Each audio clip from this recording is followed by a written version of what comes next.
Gajuwaka LV నగర్లో దారుణమైనటువంటి హత్య జరిగింది. ఈ హత్యకి సంబంధించి ఒక నేవీ ఉద్యోగి మౌనిక అని తన ప్రియురాల్ని ఇంటికి పిలిచి అత్యంత పాశవికంగా హత్య చేసి ముక్కలు ముక్కలుగా కట్ చేసి శరీర భాగాల్ని కొన్ని దహనం చేశాడు, కొన్ని ఫ్రిడ్జ్లో పెట్టాడు. అసలు సీన్ ఆఫ్ ఎఫెన్స్ ఎలా ఉంటుంది? ఎందుకంటే మొత్తం అపార్ట్మెంట్లో ఉన్నటువంటి ఇంటి మోడల్స్ అన్నీ ఒకే విధంగా ఉంటాయి. సీన్లో ఏ విధంగా ఉంటుంది? బహుశా ప్రతి ఇంట్లో కూడా ఉన్నటువంటి వాళ్ళకి సౌండ్ అనేది ఖచ్చితంగా వినిపిస్తుంది. కేకలున్నా కూడా గొడవ చేసినా కూడా అవన్నీ వినిపించే అవకాశం అయితే ఉంటుంది.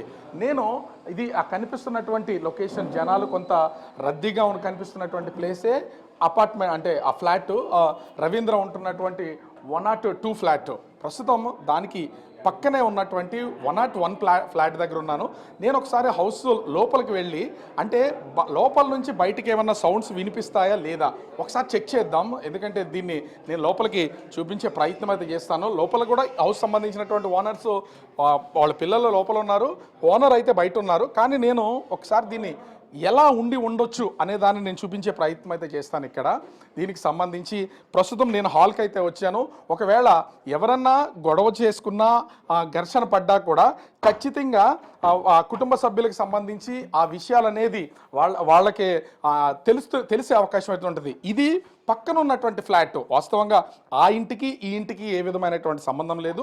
ఓనర్స్ని నేను రిక్వెస్ట్ చేసి ఒకవేళ ఇక్కడ ఉన్నటువంటి సౌండ్స్ ఏమన్నా ఆ పక్క గదిలోకి వినిపిస్తాయా లేదనే దాన్ని టెస్ట్ చేయడం కోసం నేను తలుపులన్నీ మూసివేసి ప్రస్తుతం అయితే హాల్లో ఉన్నాను. ఎందుకంటే భార్య భర్తల మధ్య, ఇంట్లో ఉన్నటువంటి వాళ్ళ మధ్య కనుక ఏదన్నా గొడవ జరిగితే ఖచ్చితంగా ఆ గొడవకు సంబంధించినటువంటి సౌండ్స్ అనేది పక్క ఫ్లాట్లో వినిపించే అవకాశం అయితే ఉంటుంది.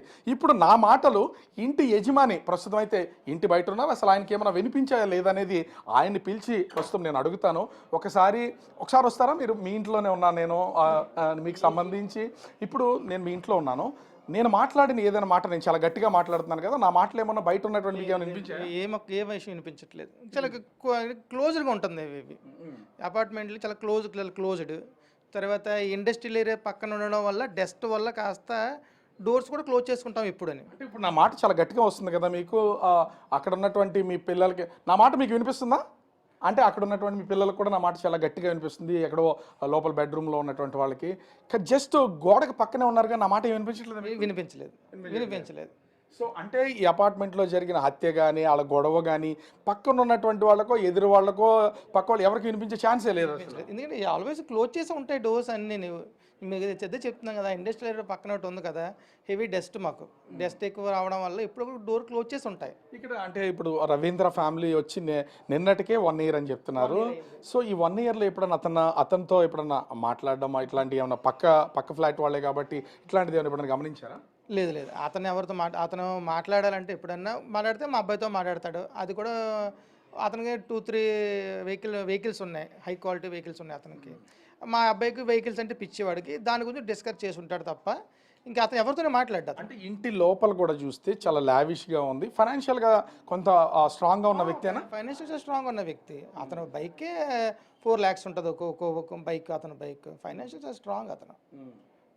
అంటే మార్నింగ్ లేవడం, జిమ్కి వెళ్ళడం, ఇండివిజువల్గా ఉంటాడు. మానసికంగా ఏమన్నా ఎప్పుడన్నా స్ట్రగుల్ పడడం ఇట్లాంటిది ఏమన్నా ఉందా?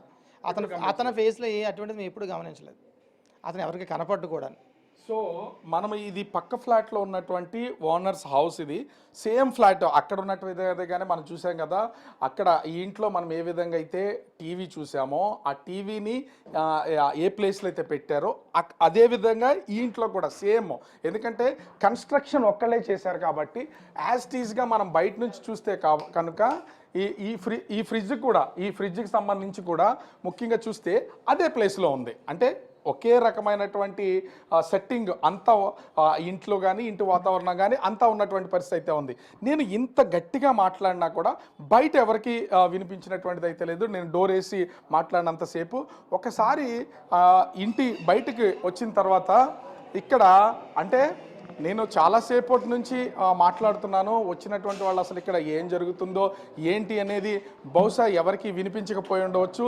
కానీ హౌస్ ఓనర్స్ వాళ్ళు ఏ విధంగా అయితే ఇప్పుడు లాక్ చేస్తున్నారో అదే విధంగా బయట ఉన్నటువంటి డోర్స్ కానీ లోపల ఉన్నటువంటి వాళ్ళకి సంబంధించినటువంటి డోర్స్ కానీ ఇదే విధంగా లాక్ చేసేసుకుంటారు ప్రతిరోజు. అలా లాక్ చేసుకున్నటువంటి నేపథ్యంలో మొత్తం అంతా క్లోజ్ అయిపోతుంది కాబట్టి లోపల ఏం జరుగుతుంది ఏంటి అనేది ఎవరికి తెలిసే అవకాశం అయితే లేదు. పై ఫ్లాట్ వాళ్ళు ఉన్నారు, ఒకసారి వాళ్ళతో కూడా నేను ఒకసారి మాట్లాడడానికి ట్రై చేస్తాను. ముఖ్యంగా చూస్తే అంటే సహజంగా కింద ఏదన్నా జరిగిన అంటే ఒక ఇంట్లో రూమ్లో గొడవ జరిగిన భార్య భర్తల మధ్య కానీ ఎవరికైనా జరిగిన అయితే పైకైనా సౌండ్స్ వస్తాయి, కిందకన్నా సౌండ్స్కి వచ్చే ఛాన్స్ ఉంటుంది. అట్లాంటిది ఏమన్నా ఎప్పుడైనా గమనించారా ఇక్కడ? లేదు సార్, అలాగేం వినిపించలేదు మాకు. ఆ అబ్బాయి ఎప్పుడు వస్తున్నాడు ఎప్పుడు వెళ్తున్నాడు కూడా మాకు తెలియదు. అబ్బాయికి 2-3 సార్లు మాత్రం చూశాను, షాప్కి రావడం పోవడం మాత్రం చూశాను.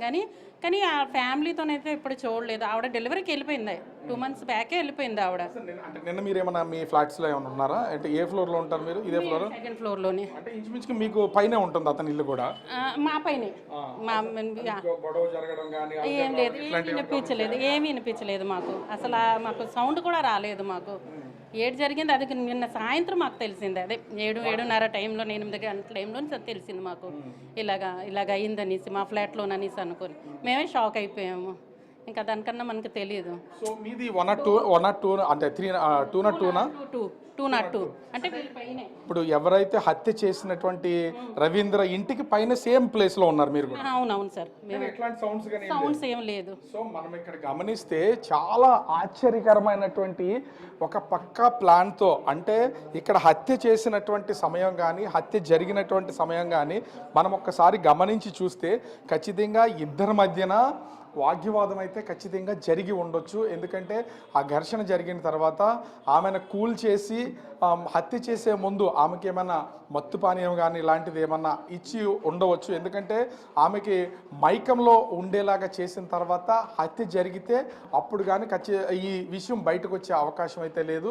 కానీ ఎలాంటి సౌండ్స్ అటు రూమ్లో కానీ ఇంటి పక్క వాళ్ళకి కానీ ఇంటి పై వాళ్ళకి కానీ ఎవరికి ఏ రకమైనటువంటి సౌండ్స్ వినిపించలేదంటే ఎంత పకడ్బందీగా ప్లాన్ చేసి హత్య చేసాడో దీన్ని బట్టి అర్థమవుతుంది. భార్యని డెలివరీ కోసం పుట్టింటికి పంపించేసినటువంటి రవీంద్ర తను ప్రేమించినటువంటి ఆ ప్రియురాల్ని తనతో కొంతకాలంగా కలిసి ఉంటున్నటువంటి ఆమెను ఇంటికి పిలిపించి ఇద్దరి మధ్యన ఘర్షణ అయితే జరిగింది. తర్వాత అత్యంత పాశవికంగా హత్య చేసి ముక్కలుగా చేసి కొన్ని ముక్కల్ని తీసుకెళ్లి వేరే చోట దహనం చేసేసినటువంటిది అయితే కొన్నింటిని ఫ్రిడ్జ్లో పెట్టి మళ్ళీ వాటిని తీసుకెళ్ళడానికి వచ్చి భయపడి ఇంటి వాతావరణాన్ని చూసుకుని భయపడి స్నేహితుడు కాల్ చేయడం, స్నేహితుడు కుటుంబ సభ్యులకు కాల్ చేసి ఆత్మహత్య చేసుకుంటానని చెప్తున్నాడు, వేరే వాళ్ళని హత్య చేశానని చెప్తున్నాడని చెప్పినటువంటి నేపథ్యంలో పోలీసులకు లొంగిపోమని కుటుంబ సభ్యులు చెప్పడం, అతను వచ్చి పోలీసులకు లొంగిపోయినట్లుగా తెలుస్తుంది. అయితే ఇది కేవలం రవీంద్ర ఆ సైడ్ నుంచి వస్తున్నటువంటి వెర్షనే, అటు మౌనికకు సంబంధించినటువంటి వివరాలు ఏమీ తెలిసినటువంటి లేదు. కానీ రవీంద్ర మాత్రము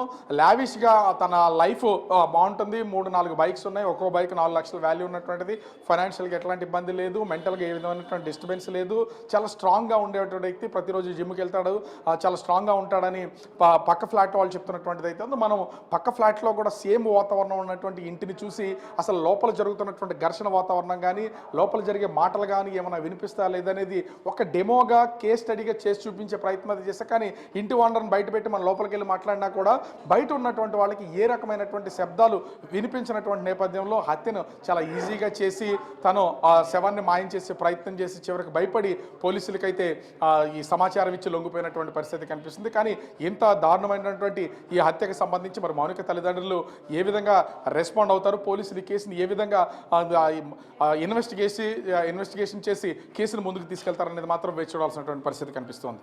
కెమెరామెన్ రాముతో రాజు, బిగ్ టీవీ, గాజువాక, విశాఖ.